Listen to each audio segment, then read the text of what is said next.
There should be no bigger feminist icon than Annie Oakley. If you're in the feminist and you're in the feminist movement, this should be the person you put up on that pedestal. As a young child, her father's going to die and she's going to take over as the care provider to her family. She's such a good shot. She takes mostly dome shots on small games, which means that her pelts are perfect. People flood to Greenville, Ohio to buy her pelts, which she gets a premium for. She gets sent off to live with a family as a ward, where she's supposed to be getting paid 50 cents a day, but that family actually just abuses the ever-loving snot out of her, locking her in basements, not feeding her, putting her out in snowdrifts.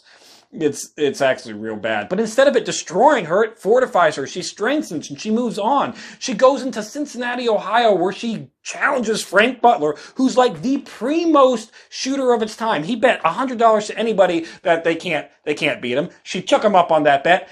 And she kicked his ass. This is the equivalent of a 15-year-old girl going up against Peyton Manning in a throwing competition and beating the snot out of him. And keep in mind, the shooting sport was a male-dominated sport in the United States, and it was the sport in the United States. It's what everybody wanted to be the most famous at doing, and she beat the best of the best, Frank Butler. That earns her a spot in Buffalo Bill's Wild West show, where she is the highest paid actor outside of Buffalo Bill himself. She becomes internationally famous as one of the first females to be internationally famous. And when jealousy arises and people try to discredit her and defame her and say that she was doing illicit or illegal acts, she successfully sues multiple newspapers for libel and wins. This woman should be the feminine icon, although she does marry Frank Butler, who was 10 years her senior, and that's kind of gross and icky, especially when he was already married and had multiple kids.